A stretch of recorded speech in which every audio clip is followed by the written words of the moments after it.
right, about 60 minutes from puck drop. Pivotal Game 5. You heard it.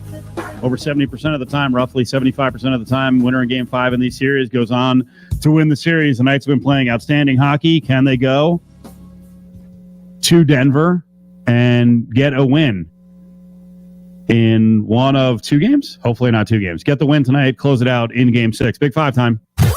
Battleborn Injury Lawyers presents the Big 5 at 5. Number 5. We'll do it live. We'll do it live. F*** it. Rolling live video right now on Twitter and Facebook and YouTube. Adam Hill is here. It's Cofield Nova Home Loan Studios. Angel's helping us out as well. Ari is spinning all the dials back in our Findlay Toyota studios. Are we going to get a full-blown scandal in terms of an investigation with Major League Baseball and these pitching issues, or are the baseball writers as a collective group going to do the same thing they did during the steroid era? Well, I mean, it seems like... Come on, let's go. Let's get into this thing. There's something... The allegations are out there. There's something going on, that there's a lot of substances that are being used, and maybe that would be the logical reason to explain why strikeouts are through the roof and why averages suck this year, not just launch angle, which always seemed ridiculous to me. Like something drastically changed, and the mushy balls, something drastically changed. Remember, isn't it almost like it's like a mirror image of the late 90s. Oh, juiced baseballs. That's why they're hitting all the home runs. No, they were juiced. It was rampant across the sport. So is this whatever substance they're using or substances, is it rampant across the sport? Because even within the sport, like Dave Roberts is like not a big deal. I mean, I think it is going on, and clearly there's some pitchers that are kind of admitting to it, and there's some writers that are doing some work on it. I don't know that baseball wants to go too deep down the well to expose a whole lot of this. Exactly. Because like it doesn't work out for them. It didn't work out for them when they started cracking down on steroids. Like it just got ugly. They didn't know what they were doing. There was like they just every time they turned over one rock, there was a whole new world to explore. I don't think they want to go too deep down this. I think they want to try to address it without going too over the top on it. But that's going to be tough to do because you have things like Dave Roberts saying, "I don't look at that as cheating." Well, there's literally a rule that you can't do it. It's cheating, right? And he twisted himself in circles. But like, I think cheating is when you actually violate a rule. And like, that's a rule. It's not an unwritten. And we're not doing this thing again where we're hiding behind because there's not specifics on certain substances. That doesn't mean, or that means you're not breaking a rule. Yeah. Like, let's not, when people still use that crap with steroids and all the other stuff they were using. But I will also say, I don't think it's all substances. I don't think that's why strikeouts are where they are. And different runs and that sort of thing too. Like, I mean, I do think the balls are mushy. I was told before the season that, hey, runs are going to be way down. I didn't buy it because I just thought, well, it's just another, conspiracy theory or whatever is going on. But it does seem that way. And strikeouts, I mean, I do feel like a lot of players are going, trying to hit more home runs. How about the players police themselves? Like Josh Donaldson outright called out Garrett Cole. Yeah. Like, he's doing something. And Boone said, I don't make much of it. I didn't get to see the Garrett Cole. It looked like people were posting Garrett Cole like response tonight on Twitter. It sounds like he wasn't denying it necessarily, but maybe not admitting to it either. I don't know. I think there's a lot of this going on. That's clear from the stories that have come out now, and it's clear that players believe that it's happening. How far they're going to go and how much they're going to investigate, I don't know. Like I said, I don't think they want to go down that hole. I think they're hoping and praying that, as you said, players like offensive players will call out the pitchers on their own team and say, hey, you got to stop doing it, so they'll stop doing it, and then we can figure it out that way. Maybe they will, because it only benefits one half of the combination between the pitchers and hitters, and with steroids it was benefiting everybody, because anyone who thinks that during the height of the steroid scandal that there weren't lots of pitchers using, you're insane, because there were. I find one of the things that's interesting, there's something called spider tack, right? Which could be part of this, grip enhancing deal. And I think it was The Athletic did a story talking to, it was created by a former world strongman. Okay. Because this spider tack, I think, is one of the. I mean, they're using grip stuff all the time because they'll die if they don't. Right? They drop stuff. Right. But one of the events you would use the spider tack in to get the extra grip are the Atlas stones. You know what the Atlas stones are? Right. Just the giant boulders. Yep, the giant like balls where you're picking them up. You got to walk them across and then like lift them up to different heights. Imagine dropping one of those things without like tack all over your hands. Going with full Lester Hayes. Were they using it on the refrigerators that they're They didn't do it with Franco Colombo because you love that story.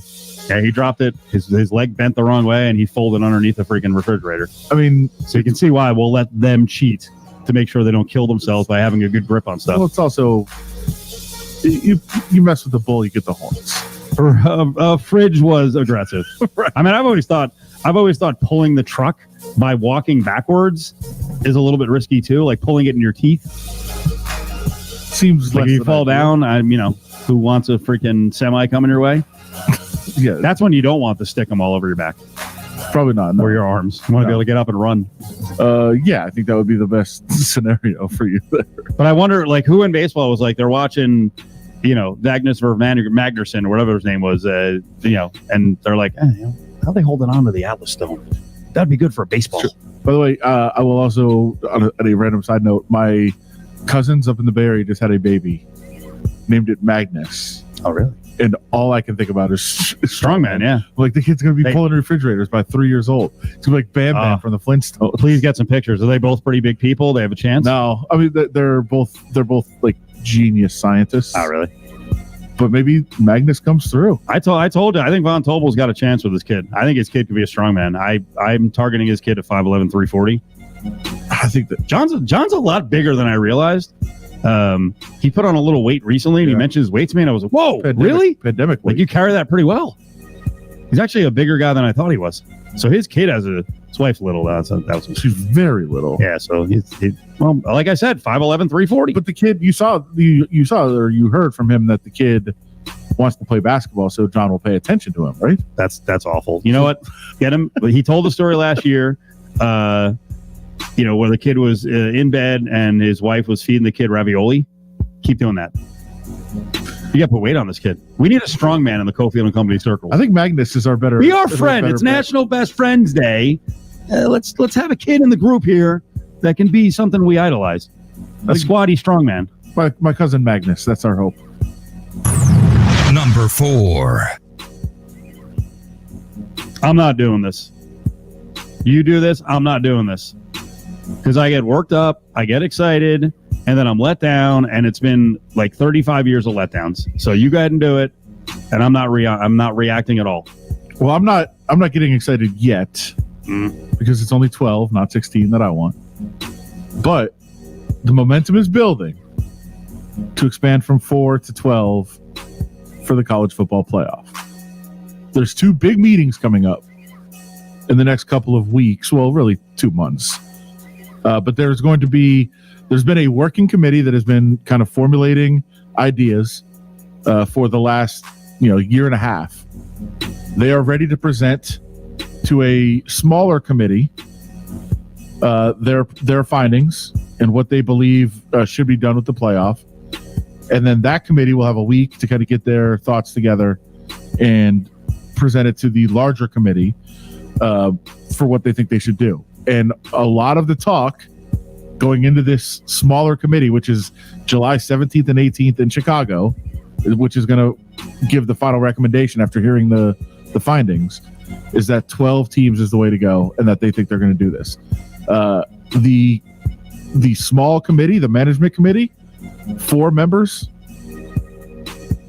SEC's Greg Sankey, which I'm sure he'll be like, yeah, 12 teams, perfect. We'll get 8. let's have 5 SEC teams in. Big 12 Commissioner Bob Bowlesby, Notre Dame Athletic Director Jack Swarbrick, who I'm sure will say, oh, 12. Can we get one automatic every year? Notre Dame in every year for this 12 team? Lovely. Committee, that's great. And then the 4th member, Craig Thompson. Woo! Well, like I said, I'm not commenting. I'm not getting excited about it, and that reduces some of my excitement. Number 3. Maybe it's 12, but I'm not talking about it now until we're closer. We're getting closer. Not going to happen. Bobby Kraft, 80th birthday. gets a Bentley from Meek Mill, Michael Rubin, the owner of the Sixers, Jay-Z. Are we sure it was for his birthday or best friend day? Could be for best friend day. They seem pretty tight. Do you give gifts for best friends? I mean, Kraft did do Meek Mill a solid. He stood up for Meek Mill when, most, it was kind of hard to find a white who would. It's true. Especially a rich NFL white. It's true. Is that you get a Bentley for that? Maybe. I need better friends. I mean, I don't want to, give it away, but I was going to get you a second mini waffle maker for the holidays. Well, that's nice. Solid, right? I'll take that over. Maybe the 7th pair of headsets I've gotten you over the years. Okay. But you're right, it's not a Bentley. Sorry. That's fine. It seems like an excessive gift. For a zillionaire? Yes. Yeah. I mean, can we give a Bentley to somebody that's never going to have a Bentley? Give him the mini waffle maker because he's already got like 7 Bentleys. They gave him a Bentley at his $43 million home in the Hamptons. This is a whole different world these people are living in.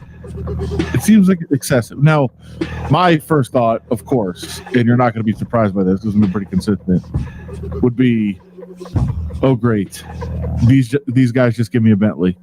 What on earth do I have to buy them? That's a good point. I forgot about your your reciprocal gift fear. Yeah. What do I have to get them now? Because as we talked about this earlier, it's not like they just bought a Bentley. Like they didn't buy a standard Bentley off the lot. Nah. They bought an impossible to find Bentley. Got it. It's pretty though. What a blue. I'm colorblind. It's fine. Lovely. It's fine. It's a great color. It's nice. But now if you get a hard to find Bentley for your birthday, yeah. And it's multiple people. That is kind of cool.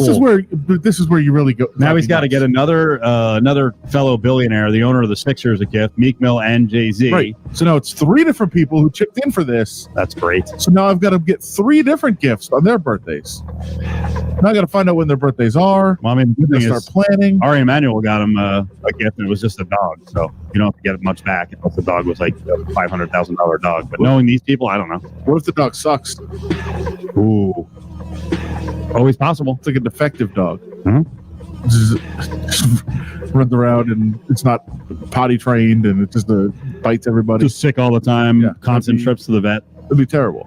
So maybe you wouldn't have to buy him anything. I also, do you make the case? Do you go to Meek Mill and you're like, thanks, we're even already? Like, I'm not getting you anything. I got you out of jail. You just cut to the chase. Like I mean, I really did. I was part of what got you out of jail, and we got this judge booted forever. I get a Bentley. This lady was a giant pain in the ass who kept getting you. Yeah, I get a Bentley, you get freedom. It's fair. I don't see Kraft doing that. I mean, if I were Meek Mill, I would come over the top and be like, how many times did you try to get me to go to the massage parlor in Florida? And I haven't said anything about that. So, no, you owe me still. It's 2-1. What if like for Jay-Z he gets him like a season pass to the massage parlor? Okay, I think we've played out the gift massage certificate. Parlor. Top 2 stories. Number 2. Gift card. Yes. Gift card to a massage parlor. Uncle Pecos in the chat room on the video just said he got it just like a split second before you did. So I promise you, Adam didn't steal that one from you. Good point there. What is with Bruce Cassidy? We're gonna whine and cry. We're gonna go Phil Jackson here. What's going on? I thought the NBA was the league that bitched and moaned and flopped in reaction to calls and trying to buy calls. What's going on in the NHL now? All sports, of course. So it goes. Yes. Bruins coach mad. Bruce Cassidy thinks that the not necessarily the calls that have gone against the Bruins, but that no calls have gone against the Islanders. That they're not calling penalties on the Islanders. Now, his philosophy or his theory is that the Islanders have a choir boy reputation and this great image around the league because it's Barry Trotz and a bunch of nice guys and everybody loves Barry and all the nice guys that are on the team, and they're just not going to call penalties because